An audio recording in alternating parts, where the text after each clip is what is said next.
Hello friends, मैं तेजेंद्र सिंह आप सभी को यहाँ पर अपने अध्ययन अड्डा यूट्यूब चैनल पर स्वागत करता हूँ। हम यहाँ पर लेकर आए हैं आपके लिए थाउजेंड्स ऑफ क्वेश्चन की सीरीज, जिसमें हम यहाँ पर बात कर रहे हैं आपके यहाँ पर सेट 21, जिसमें आपको यहाँ पर मिलेंगे कुछ इंपॉर्टेंट क्वेश्चन। यहाँ पर चाइल्ड डेवलपमेंट साइकोलॉजी में वृद्धि और विकास से संबंधित टॉपिक चल रहा है आपका, उससे रिलेटेड कुछ इंपॉर्टेंट क्वेश्चन चल रहे हैं।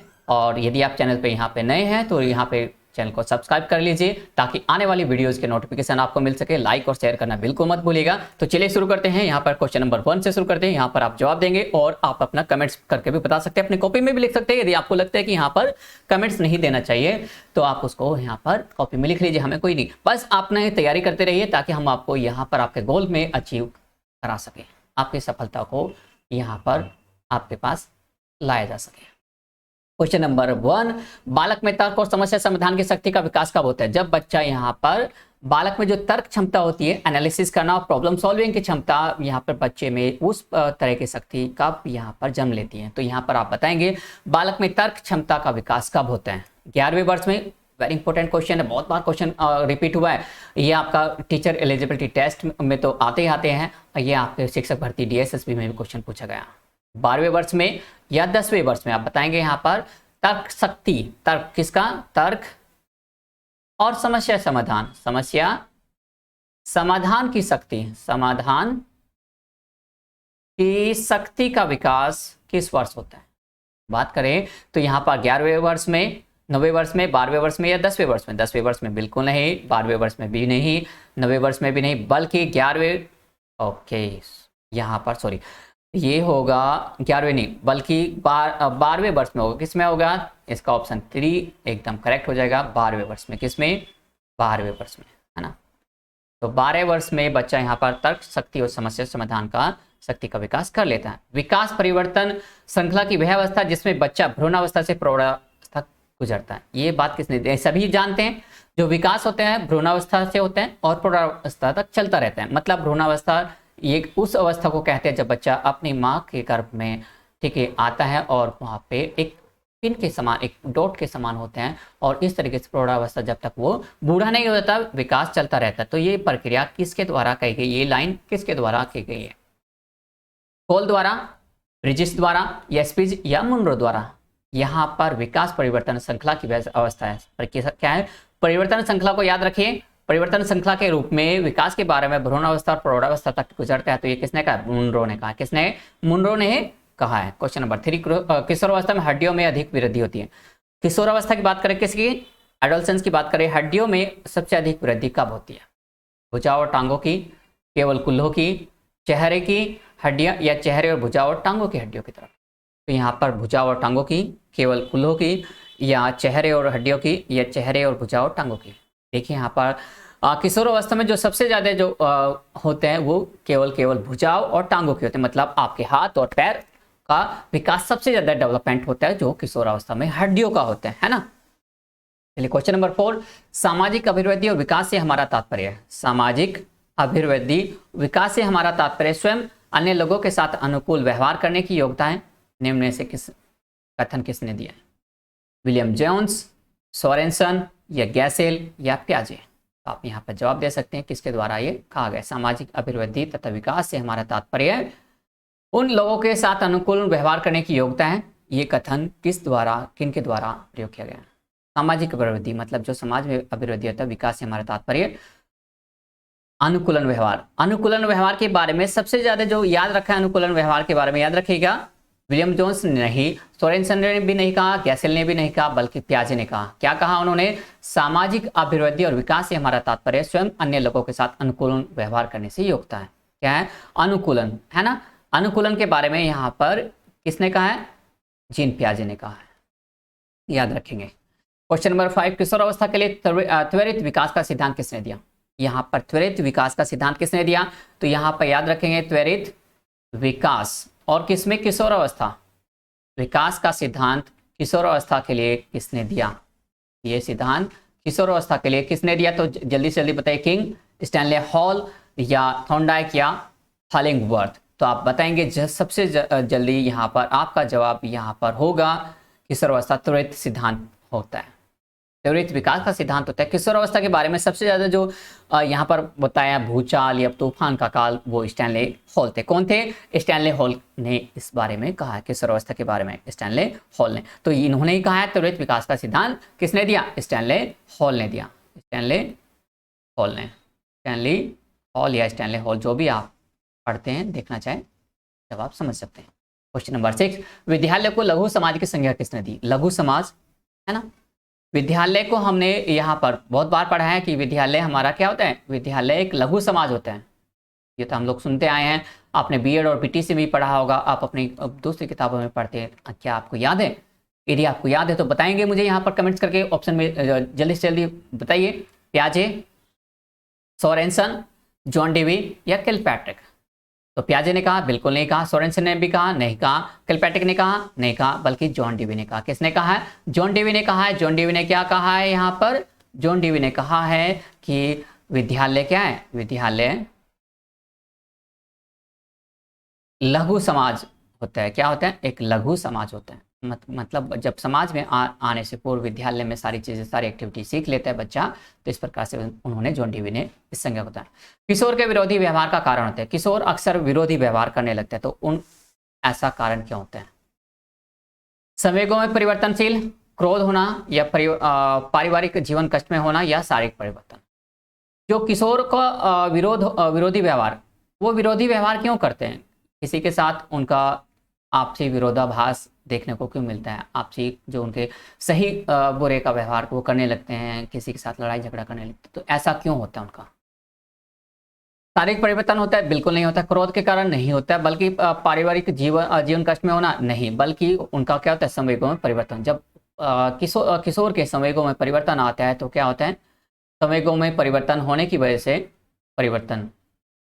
वजह से उसको क्रोध आने लगते हैं, या उसकी जो शारीरिक गठन बठन होता है उसको देख के अक्सर परिवर्तन आने लगता है, तो वो संवेग अपने आप पर कंट्रोल नहीं कर पाता। क्वेश्चन नंबर 8, घनिष्ठ और व्यक्तिगत मित्रता किस अवस्था की विशेषता है?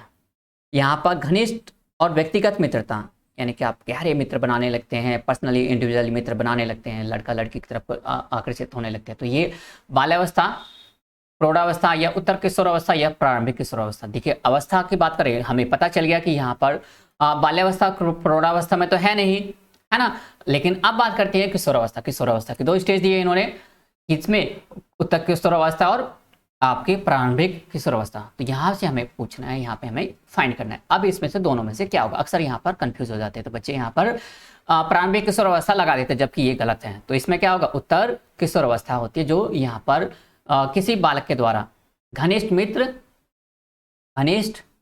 मित्र और व्यक्तिगत मित्र बनाने बच्चे यहाँ पर शुरू कर देते। व्यक्तिगत मित्र मतलब अपने आप के यहाँ पर पर्सनली मित्र बनाने शुरू कर देते। कब? उत्तर किशोरावस्था में, उत्तर किशोरावस्था में, किशोरावस्था की तरफ, है ना। चलिए नेक्स्ट क्वेश्चन की तरफ बढ़ते हैं। किस अवस्था में मानसिक योग्यता का स्वरूप निश्चित हो जाता है? मानसिक योग्यता, आपकी जो मेंटल एबिलिटी होती है वो स्थिर होने लगती है ना। तो प्रौढ़ावस्था, शैशवावस्था, या किशोरावस्था, या बाल्यावस्था? आप यहाँ पर बताइए, यहाँ पर सबसे ज़्यादा बच्चे में कब देखने को मिलता है कि उसकी जो योग्यता होती है, मानसिक योग्यता होती है, वो एकदम निश्चित होने लगती है, वो स्थिर होने लगती है? तो प्रौढ़ावस्था में नहीं होता है, शैशवावस्था में होता है, नहीं होता है, बाल्यावस्था में भी नहीं होता, बल्कि किशोरावस्था में होता है। मानसिक योग्यता क्या होते हैं? मानसिक योग्यता का स्वरूप कैसे होता है? निश्चित होने लगता है। कब? किशोरावस्था में होने लगता है, किशोरावस्था में, है ना। तो चलिए नेक्स्ट की तरफ बढ़ते हैं। क्वेश्चन नंबर 10, 13 वर्ष की आयु तक पहुंचते पहुंचते बालक का कौन सा विकास लगभग पूरा हो जाता है? जब वो 13 वर्ष का होता है, कोई बालक है, ये कोई बच्चा है, और इसकी एज अब क्या होती है? ये 13 वर्ष हो गया, 13 वर्ष का हो गया, तो यहाँ पर उसका विकास, कौन सा विकास लगभग पूरा हो जाता है? शारीरिक विकास, बौद्धिक विकास, मानसिक विकास, या भावनात्मक विकास? तो यहाँ पर हमें बताना है बच्चे का जो 13 वर्ष की आयु तक पहुंचते पहुंचते कौन सा विकास होता है। तो यहाँ पर इसका शारीरिक विकास होता है, नहीं होता। मानसिक विकास होता है, नहीं होता। बल्कि भावनात्मक विकास होता है, नहीं होता। किसका विकास होता है? बौद्धिक विकास लगभग हो जाता है। यहाँ पर जो मेंटल डेवलपमेंट होता है वो लगभग पूरा सा हो जाता है ना। फिजिकल नहीं, मेंटल नहीं, अच्छा मानसिक विकास बल्कि बौद्धिक विकास, इंटेलिजेंस डेवलपमेंट इसका लगभग हो जाता है। कैसा? इंटेलिजेंस, भावनात्मक। क्वेश्चन नंबर 11, भारती हर समय अपनी साज सज्जा पेटिका को के लिए कांच के सामने खड़ी रहती है, उसके जिस अवस्था होने की संभावना है। मतलब एक लड़की है यहाँ पर भारती। अब वो देखिए सी टेट का क्वेश्चन है, बिल्कुल एकदम प्योर क्वेश्चन आपको एज इट इज उठाया। अब यहाँ पर आप इसका जवाब दे सकते हैं कि कोई भी आपके आस पड़ोस में देखते हो, अपने लड़के भी लड़कियां भी आप देखते हैं, वो हर समय अपने कंघों को निकाल के ऐसे ऐसे निकालते रहते हैं। लड़कियां ऐसे ऐसे करती रहती है, ऐसे ऐसे करती रहती है, आंखों में आईलाइनर लगाती रहती हैं, कभी कुछ फिंगर देखना, कभी बालों को ऐसे करती रहती हैं। तो ये किस अवस्था के बारे में बात कर रहे हैं यहाँ पर बताइए। यहाँ पर अक्सर लड़कियां शीशे के सामने बार बार अपने आप को देखती है, तो ये किस अवस्था में थे? पूर्व बाल्यावस्था, उत्तर बाल्यावस्था, उत्तर किशोरावस्था या प्रौढ़ावस्था? ये कौन सी अवस्था है? तो हम बात करते हैं यहाँ पर, जल्दी से जल्दी बताइए। तो यहाँ पर कौन सी अवस्था के बारे में बात की जा रही है? किस अवस्था के बारे में बात करें हम लोग? तो यहाँ पे भारती के बारे में बात करें। ये हम लोग एक इमेजिनरी गर्ल्स हैं, उसके बारे में बात करें, कोई स्पेशल गर्ल्स अपने बारे में ना सोचिए। तो उत्तर किशोरावस्था ये क्या है? उत्तर किशोरावस्था यहाँ पर पोस्ट एडोलेसेंस। क्वेश्चन नंबर 12, शारीरिक क्षमताओं से युक्त व्यक्ति होता है। शारीरिक क्षमताओं से व्यक्ति को हम लोग कैसे कहते हैं? विसरोटोनी, एस्थेनिक, एथलेटिक या सोमेटोनिक? सोमोटोनिया। तो कौन से व्यक्ति होते हैं, किस प्रकार से इनको हम लोग मान सकते हैं? तो यहाँ पर मुझे आप जवाब दे सकते हैं। जो व्यक्ति शारीरिक क्षमताओं से मतलब फिजिकली कैसे होते हैं? बिल्कुल स्ट्रांग होते हैं फिजिकली, ठीक है।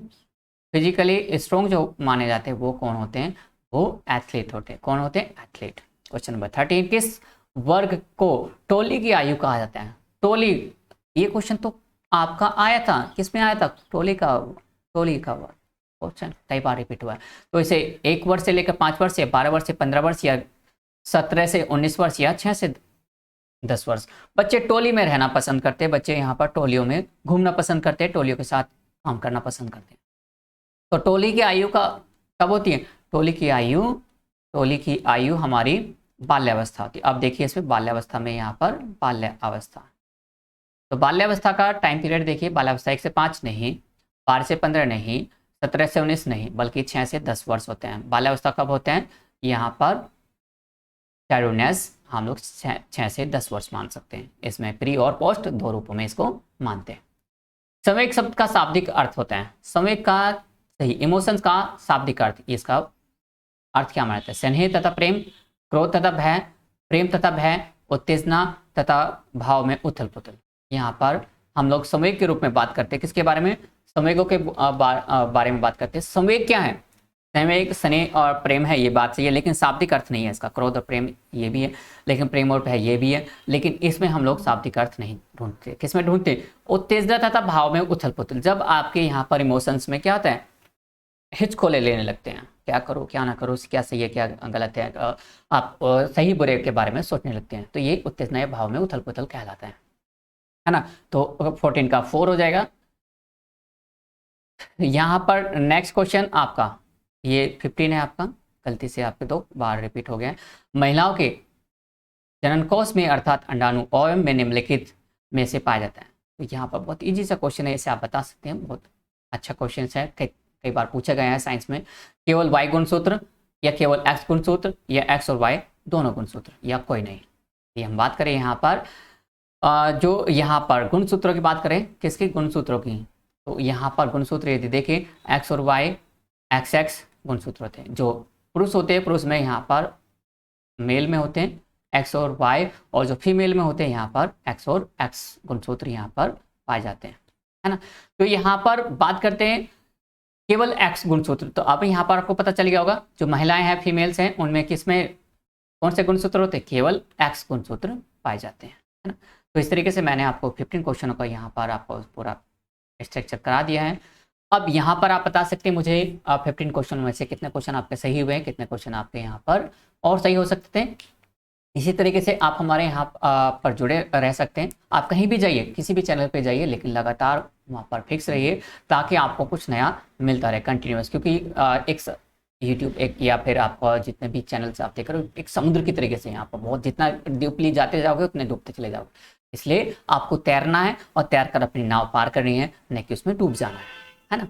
तो इसी तरीके से लगातार बने रहिए हमारे साथ में, कंटिन्यूअस हम आपके लिए कुछ ना कुछ नया लेकर आते रहेंगे, और थाउजेंड्स ऑफ क्वेश्चन की सीरीज ये कंटिन्यू बनी रहेगी जब तक आपकी नैया पार नहीं हो जाती। थैंक यू दोस्तों, मिलते हैं नेक्स्ट लेक्चर में, तब तक के लिए टेक केयर।